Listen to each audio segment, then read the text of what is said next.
Dear students, कैसे हैं? आशा करता हूँ आप बिल्कुल ठीक होंगे।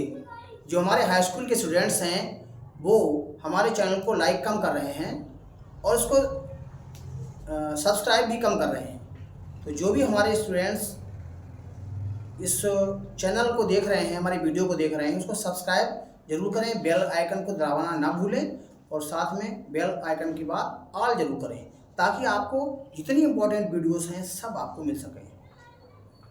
तो हमारा चैनल है physics bye Ramesh sir, the great physics वाला हिंदी मीडियम को आप सब्सक्राइब जरूर करें, अपने साथियों को शेयर करें ताकि वो फ्री ऑफ कॉस्ट उनको जो है वीडियोस मिल सकें और बहुत अच्छी पढ़ाई आपको मिल सके।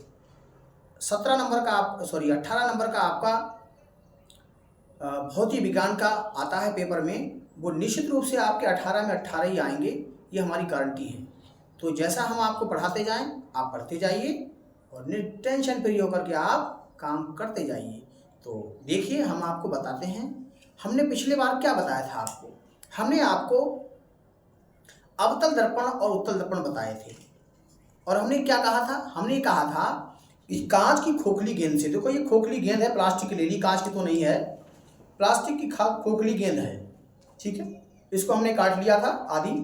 तो आप इस तरह से काटने के बाद वो एक पारदर्शी कांच का बना हुआ होता है, वो आर पार दिखाई देगा। अब हम क्या करें, अगर अंदर के भाग को इसको अगर हम पॉलिश कर दें, यानी कि सिल्वर कोटिंग कर दें और उसके बाद पेंट कर दें, तो क्या होगा, इसका उभरा हुआ भाग क्या होगा, चमकदार बन जाएगा।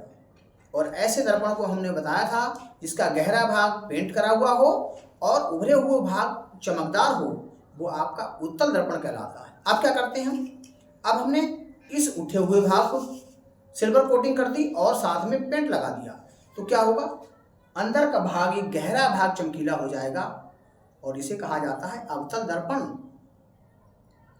परिभाषा कैसे देते हैं, वह दर्पण जिसके उभरे हुए भाग पर पॉलिश होती है या कलई होती है और गहरा भाग चमकीला होता है, उसे हम अवतल दर्पण कहते हैं।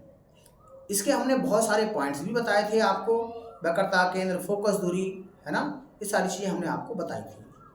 अब यहाँ पर हम ये भी बताएंगे आपको कि इसकी जो फोकस दूरी है वो कैसे निर्धारित होती है। तो सबसे पहले हम बात करते हैं आज केवल फोकस दूरी की। तो अवतल दर्पण की और उत्तल दर्पण की जो फोकस दूरी है वो किस तरह से निर्धारित होती है वो हम आपको बताते हैं। तो सबसे पहले बात करते हैं अवतल दर्पण की फोकस दूरी।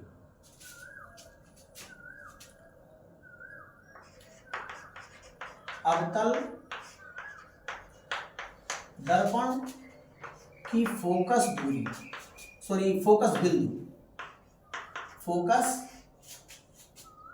या मुख्य फोकस तथा फोकस दूरी, ठीक है। आप ये समझ गए, फोकस बिंदु भी ज्ञात करेंगे और फोकस दूरी भी पता लगेगी आपको। तो क्या करते हैं, सबसे पहले एक हम अवतल दर्पण बना लेंगे। क्या बनाएंगे,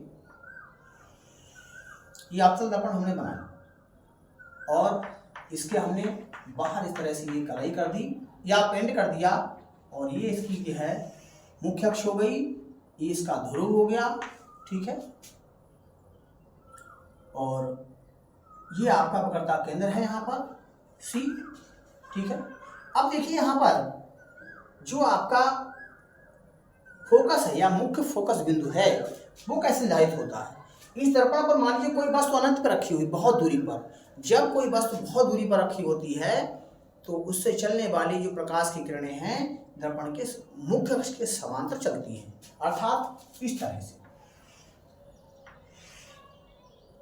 ये समांतर किरणें आ रही हैं बहुत दूर से,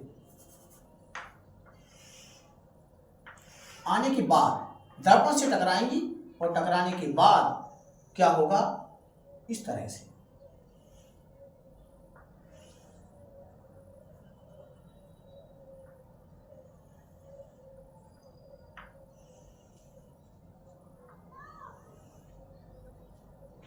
ये आपका फोकस बिंदु हो गया, ठीक है।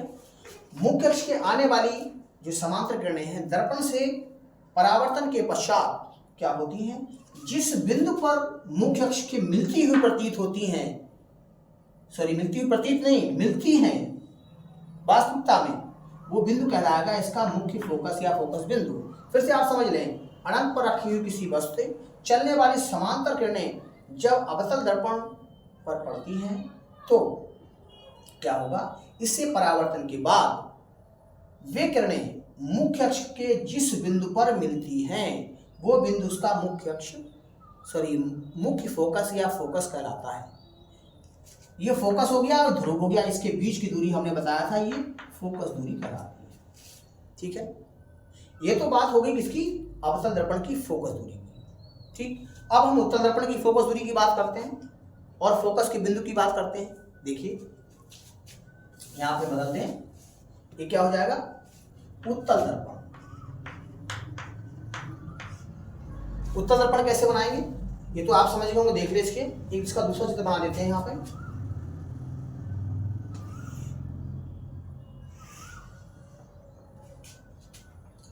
ये आपके गहरे भाग पर पॉलिश कर दिया हमने या पेंट कर दिया, और इसका ध्रुव हो गया, ये वक्रता केंद्र हो गया।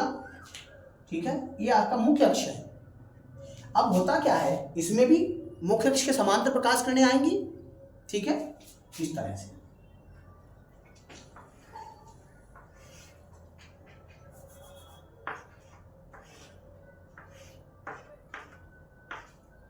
ठीक, तो क्या होगा, अवतल दर्पण का काम ये होता है कि वो किरणों को इकट्ठा करता है, उत्तल दर्पण का काम होता है कि वो क्या करता है, किरणों को फैलाता है। क्योंकि इसका जो उत्तल पृष्ठ है यानी कि उभरा हुआ है, ये फैलाने काम करेगा, उभरा हुआ है यानी बाहर की ओर है, इसका गहरा भाग है अंदर की ओर है, तो ये अंदर की ओर किरणों करने की कोशिश करेगा।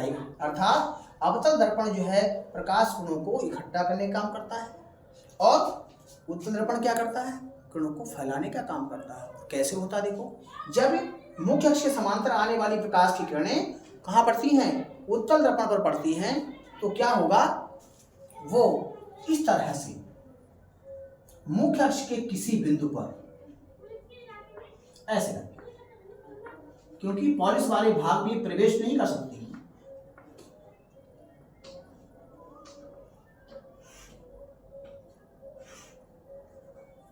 बिल्कुल सीधी। तो आप यहां देख रहे होंगे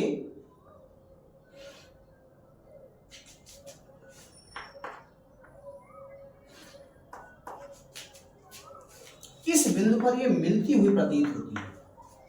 इसमें क्या है, वास्तविकता में मिलती है, इसमें क्या है, दर्पण के पीछे मिलती हुई प्रतीत होती है। उस बिंदु को क्या कहेंगे, मुख्य फोकस कहते हैं। एक बात फिर समझ लें, उत्तल दर्पण के मुख्य अक्ष के समांतर आने वाली प्रकाश की किरणें उत्तल दर्पण के मुख्य अक्ष के जिस बिंदु पर मिलती हुई प्रतीत होती हैं, उस बिंदु को मुख्य फोकस या फोकस कहते हैं और ये किरणों को फैलाने का काम करता है। तो ये फोकस और ध्रुव के बीच की दूरी को फोकस दूरी कहते हैं, और इसकी फोकस दूरी जो है वो प्लस की होती है, क्योंकि ये ध्रुव से दाईं तरफ है और इसकी फोकस दूरी क्या है, बाईं तरफ है, इसलिए ये माइनस की होती है। तो ये समझ गए होंगे कि उत्तर और अवतल दर्पण की जो फोकस दूरी है और फोकस बिंदु वह किस तरह से निर्धारित होती है, ये पेपर में आता है। तो आज के लिए इतना ही काफ़ी, आगे बातचीत करते हैं नए टॉपिक के साथ नए वीडियो में। तो अभी के लिए इतना ही काफ़ी, हमारे चैनल को सब्सक्राइब करना ना भूलें। Thank you very much.